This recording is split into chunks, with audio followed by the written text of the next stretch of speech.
اچھا اب سو جاؤ، آئندہ اس طرح باہر مت پھرنا۔ دادا نے سختی سے تنبیہ کی۔ میں نے بے ساختہ اس کی طرف دیکھا۔ اس کی آنکھیں آگ دے رہی تھی، ان میں واضح انتقام کی جھلک تھی۔ صبح عجیب سی شور سے میری آنکھیں کھلی، میں نے اٹھ کر دیکھا تو سب رو رہے۔ ارد گرد نظریں دوڑائی، کوئل کہیں نہیں تھی۔ میرا دل بے ساختہ دھڑکا۔ میں آہستہ آہستہ چلتی ہوئی صحن کے بیچوں بیچ رکھی چارپائی تک آئی۔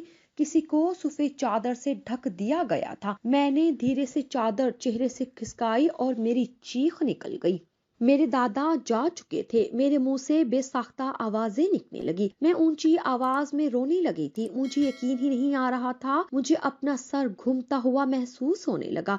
میں گرنے لگی تھی اور بے ہوش ہونے سے پہلے میں نے دیکھا کوئل دادا کے سرہانے بیٹھی تھی اور اس کا چہرہ سپاٹ تھا۔ دادا کی وفات کے بعد میں کوئل سے اور بھی زیادہ ڈرنے لگی تھی، لیکن گھر میں اس رات کا ذکر نہ کیا۔ نہ جانے مجھے کیا ہو جاتا تھا۔ میں ہر روز سوچتی تھی کہ آج امی کو سب کچھ بتاؤں گی، لیکن پھر جب امی اکیلی ہوتی تھی تو میں سب کچھ بھول جاتی تھی۔ اسی طرح ایک سال مزید گزر گیا۔ اب میں، کوئل اور عرفان ایک کمرے میں سوتے تھے۔ عرفان اب دادا کی چارپائی پر سو جاتا تھا۔ وہ رات کو بے سد سوتا اور صبح جاگتا، لیکن میری اکثر پوری رات آنکھوں میں کٹتی تھی۔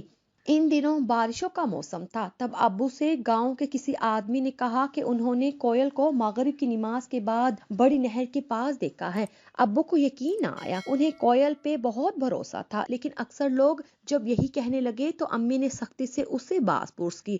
اس وقت تو چپ ہی رہی اور خاموشی سے سنتی رہی۔ اگلے دن امی کو رات کے وقت فالج کا اٹیک ہو گیا اور ان کی ایک سائیڈ بالکل سن ہو گئی۔ اب وہ بول بھی نہیں سکتی تھی۔ اس دوران میں امی کے ساتھ ایک ہفتہ ہسپتال میں رہی اور ہمارے ساتھ دن کے وقت ابا ہوتے اور رات کو ماموں ہوتے تھے۔ رات کو ابا گھر، ایک ہفتے کے بعد امی گھر آ گئی۔ میں نے امی کو چارپائی پر لٹایا۔ اس وقت کوئل کمرے میں نہیں تھی۔ بعد میں جب امی کو دلیا کھلا رہی تھی تو وہ کمرے میں آئی۔ امی نے اس کی طرف دیکھا اور منہ سے عجیب سی آوازیں نکالنے لگی۔ وہ کچھ کہہ رہی تھی، لیکن ہماری سمجھ میں امی کی کوئی بات نہیں آ رہی تھی۔ امی پر کپ کپی چڑھ گئی۔ وہ ہمیں کچھ کہنا چاہ رہی تھی جسے ہم لوگ سمجھ نہیں پا رہے تھے۔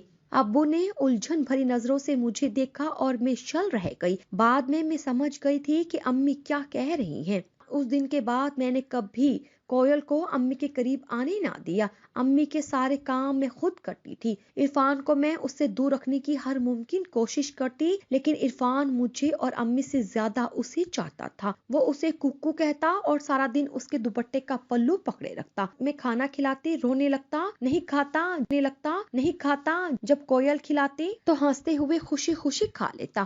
کوئل نے اسے امی سے زیادہ پال پوس کے بڑا کیا تھا۔ اب وہ ایک منٹ بھی اس سے الگ نہ رہتا تھا۔ ابو جب بھی امی کے ساتھ بیٹھتے، امی اشاروں میں انہیں کوئل دکھاتی اور پھر دروازہ دکھاتی تھی۔ شاید وہ ابو سے کوئل کو گھر سے نکالنے کی بات کرتی تھی یا شاید کچھ اور۔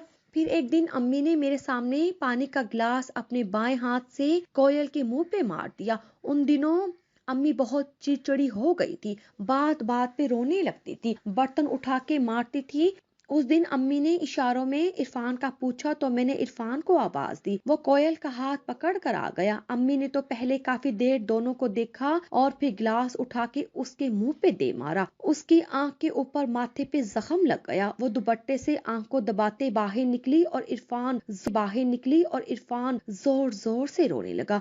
ساتھ ساتھ وہ امی کو برا بھلا بھی کہہ رہا تھا، کیونکہ وہ امی سے زیادہ کوئل سے مانوس ہو گیا تھا۔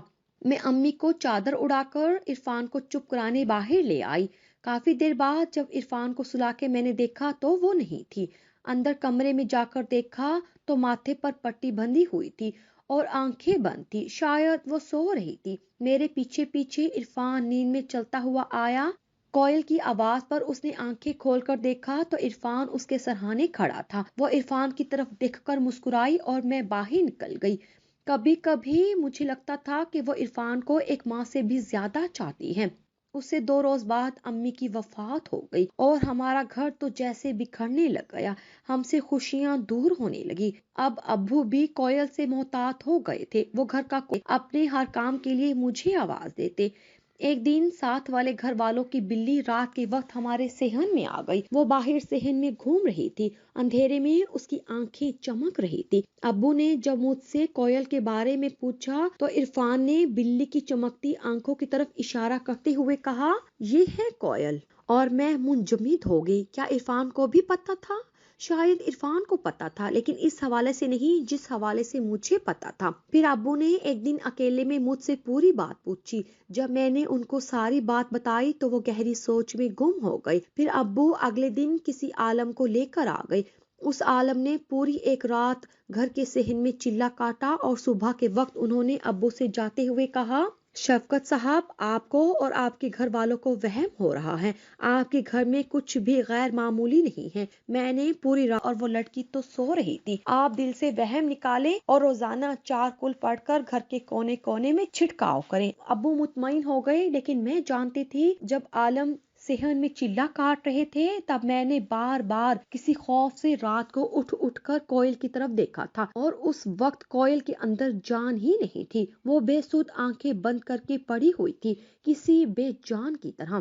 میں نے کافی غور سے دیکھا تھا، اس وقت اس کی سانس بھی نہیں چل رہی تھی، وہاں خاموشی تھی، مکمل خاموشی۔ عالم کے جانے کے بعد میں صحن میں صفائی کر رہی تھی، تب کوئل میرے پاس آئی۔ میں نے مڑ کے دیکھا تو وہ میرے پیچھے کھڑی تھی۔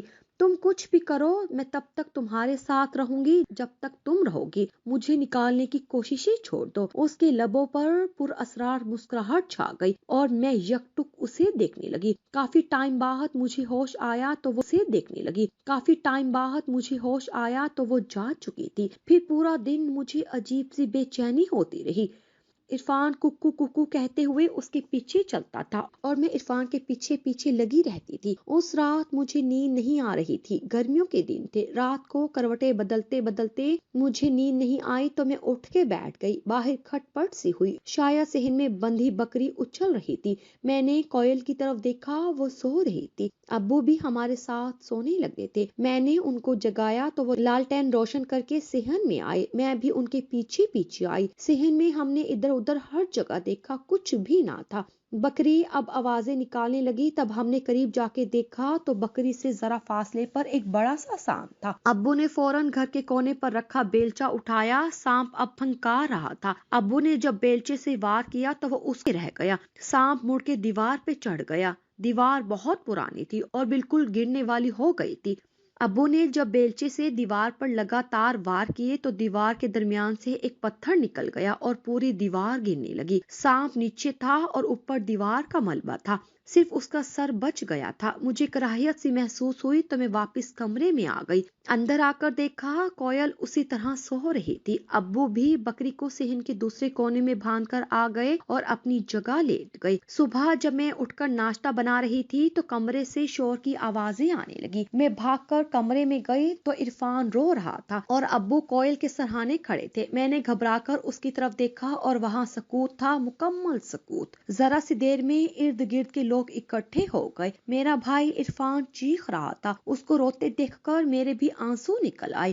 اب اس کی جانے کے بھی آنسو نکل آئے۔ اب اس کی جانے کے بعد ایک ایک پل آنکھوں کے سامنے گھوم رہا تھا۔